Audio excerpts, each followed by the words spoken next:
students, myself Sunita Gehlot with a new topic, techniques of counseling, परामर्श विधियाँ। अब तक हमने जो परामर्श के बारे में जाना और समझा है, उसमें हमने परामर्श क्या होता है इसके बारे में जाना और उसके प्रोसेस के बारे में बात करी है। परामर्श जो है वो अकेले और व्यक्तिगत रूप से शैक्षिक, व्यावसायिक तथा व्यक्तिगत रूप से तत्संबंधी समस्याओं के समाधान में सहायता करता है। इसमें सभी तथ्यों का अध्ययन तथा विश्लेषण किया जाता है। समस्याओं का समाधान विशेषज्ञों, विद्यालयों, सामुदायिक साधनों और व्यक्तिगत साक्षात्कार की सहायता से ढूंढा जाता है तथा प्रार्थी को आत्मनिर्णय की क्षमता से अवगत कराया जाता है। परामर्श के बारे में कहा जाता है कि यह एक कला भी है और विज्ञान भी। जब परामर्श व्यक्तिनिष्ठ होता है तब यह कला का रूप ले लेता है, और जब इसमें वस्तुनिष्ठता पर बल देते हैं तब इसका रूप वैज्ञानिक हो जाता है।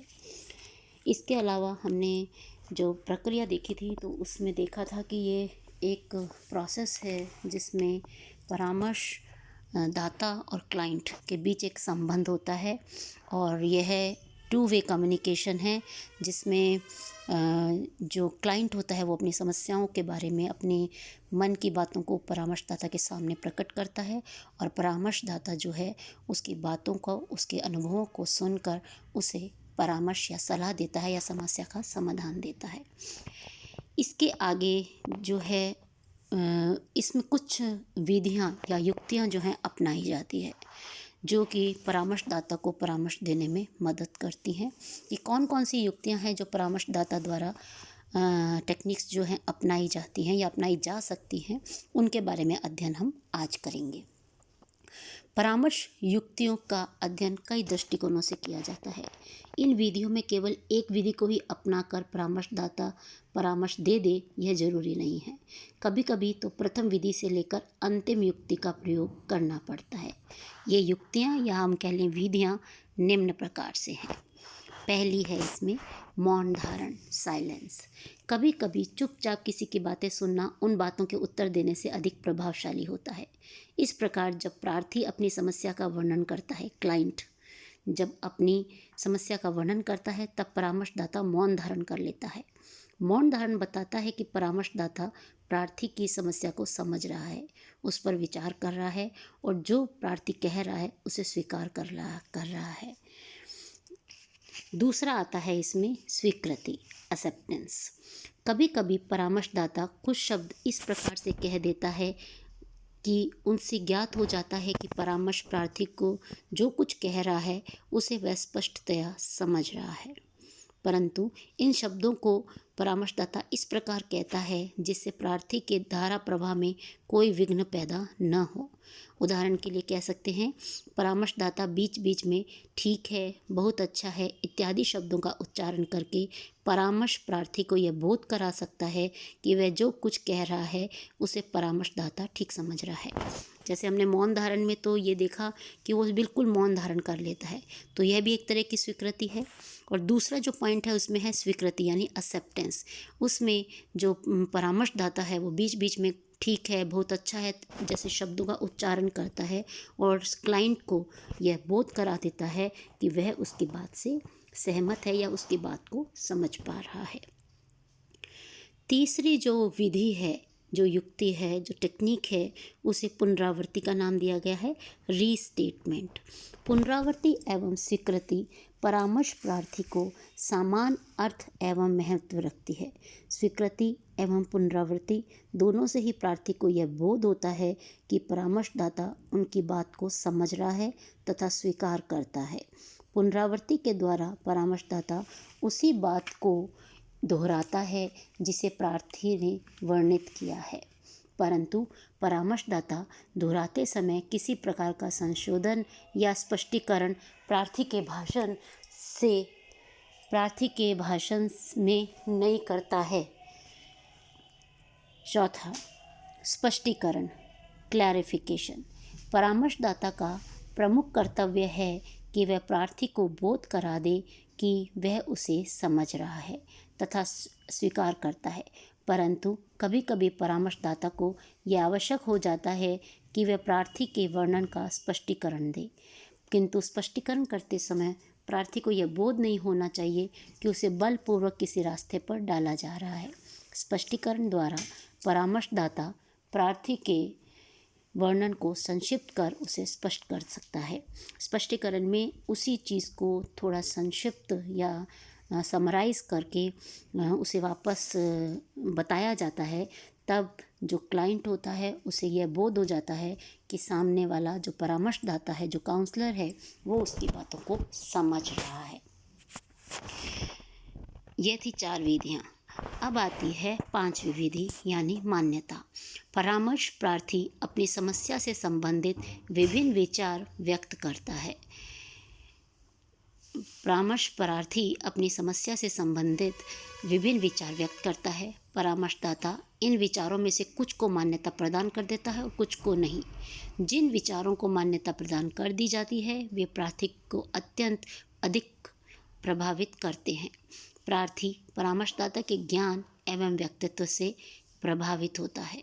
यदि परामर्शदाता बीच बीच में प्राय ही उसके विचारों को मान्यता देता रहता है तो मान्यता प्रभावीन हो जाती है। अतः इस बात का विशेष ध्यान रखना चाहिए।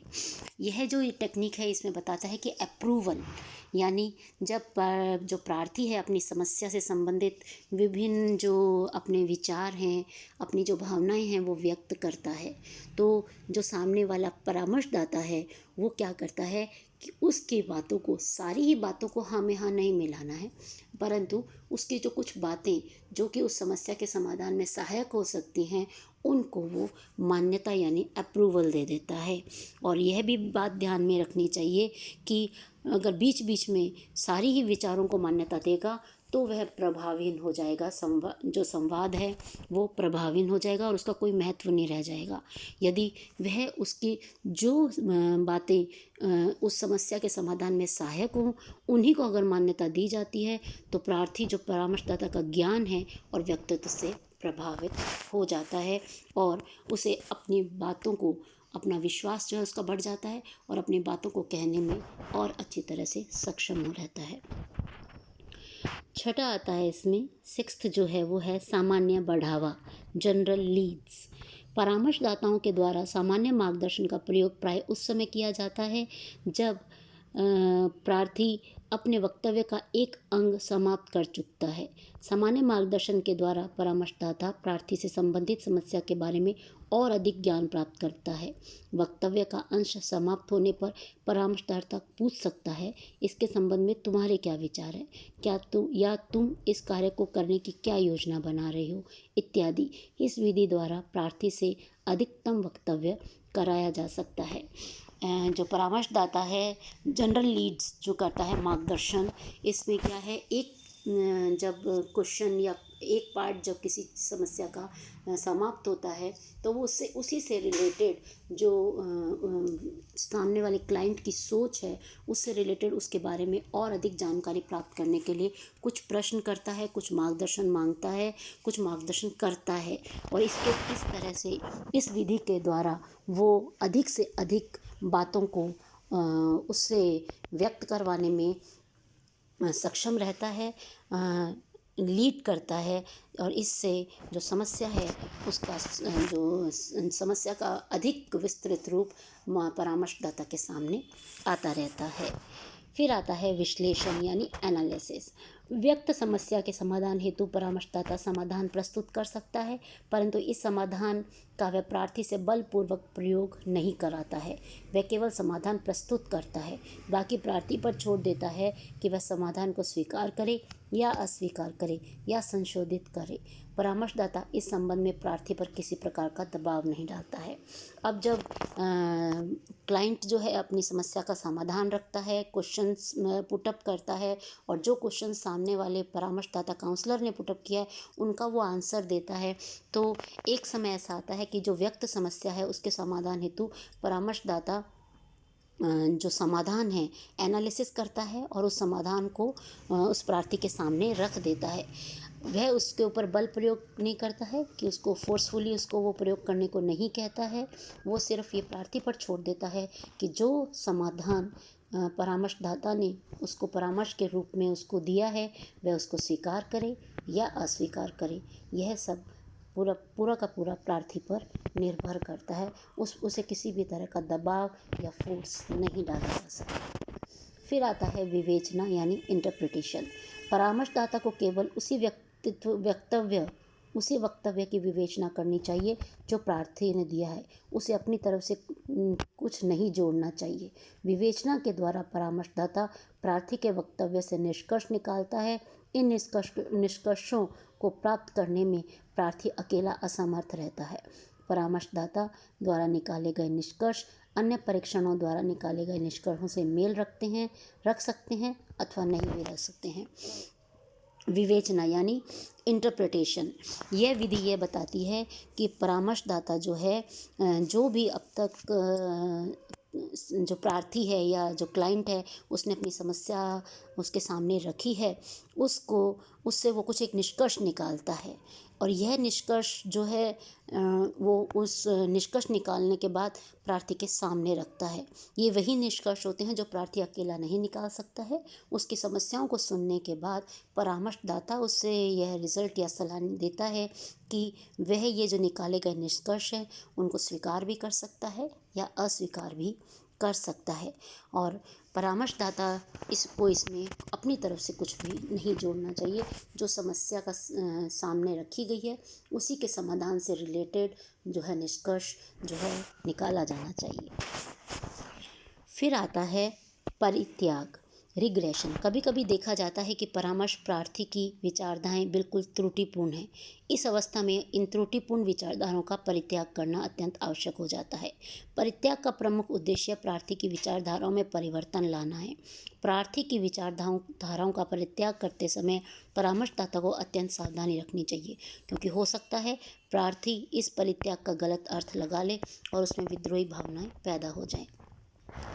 यह विधि जो युक्ति है इसमें ये होता है कि परामर्श प्रार्थी की विचारधाराएं जो कि बिल्कुल त्रुटिपूर्ण है, जो कि बिल्कुल उस समस्या का समाधान निकालने में अवरोध पैदा कर सकती है, उन विचारधाराओं को उसे अलग करने को कहता है। लेकिन वो इस तरह से करनी चाहिए कि उसकी विचारधाराओं में परिवर्तन आए। ये यहाँ पर बहुत सावधानी रखनी पड़ेगी, अदरवाइज़ जो क्लाइंट है वो उसका कुछ गलत अर्थ निकाल सकता है। हो सकता है कि वो उसे स्वीकार ना करे और उसमें अलग तरह की भावनाएं पैदा हो जाए। लास्ट विधि आती है विश्वास या वायदा यानी एश्योरेंस। कभी कभी परित्याग एवं वायदा के समान प्रभाव दिखाई देते हैं। विश्वास स्वीकृति के अधिक विस्तृत है, अतः विश्वास में स्वीकृति भी शामिल हो जाती है। विश्वास के द्वारा परामर्शदाता प्रार्थी के कथनों को स्वीकार तो करता ही है, साथ ही उन्हें अनुमोदित भी करता है। इसके द्वारा परामर्शदाता प्रार्थी के कथनों को अनुमोदित करता है। कभी कभी यह विधि इसलिए भी आवश्यक हो जाती है कि परामर्शदाता अन्य विधियों से कथन प्राप्त नहीं कर पाता है, परंतु इस विधि के प्रयोग के समय दो बातें ध्यान में रखनी चाहिए। एक बार दिया गया विश्वास वापस नहीं लिया जा सकता, यदि लिया जाता है तो काफ़ी परेशानी होती है। प्रार्थी को परामर्शदाता ऐसा दूसरा व्यक्ति लग सकता है जो उस समस्या के संबंध में कुछ नहीं जानता है। यहाँ पर जो है एश्योरेंस देनी है कि जो तुमने कहा है वो सही है और यह हमारी समस्या के समाधान में सहायक होगा। अगर जो परामर्शदाता है उसका विश्वास जीत लेता है, उसे एश्योर कर देता है, उसे स्वीकृति दे देता है, तो समस्या का समाधान प्राप्त करने में प्रार्थी उसे सहयोग देता है। अगर इस वक्त विश्वास या वायदा जो विश्वास है उसमें थोड़ी सी भी असावधानी आती है तो वहाँ पर जो है प्रार्थी जो है वो अपनी भावनाएं अच्छे से व्यक्त नहीं कर सकता और परेशानी हो सकती है कि वो इस संबंध में आगे कुछ बात ना करे। तो इस तरह से परामर्शदाता को यहाँ पर सावधानी रखनी पड़ेगी और उसका विश्वास उसे जीतना ही होगा, कायम रखना होगा। तो इस तरह से आज हमने इस चैप्टर में 10 तरह की विधियाँ या युक्तियाँ देखी, टेक्निक्स देखी, जो कि परामर्शदाता समय समय पर प्रार्थी के लिए प्रयोग में लाता है जब वे उसे परामर्श दे रहा होता है या उसकी समस्या का समाधान उसे खोजना होता है। इसी के साथ ये टॉपिक यहीं पर समाप्त होता है। आशा करती हूँ यह आपको अच्छे से समझ आया होगा। धन्यवाद।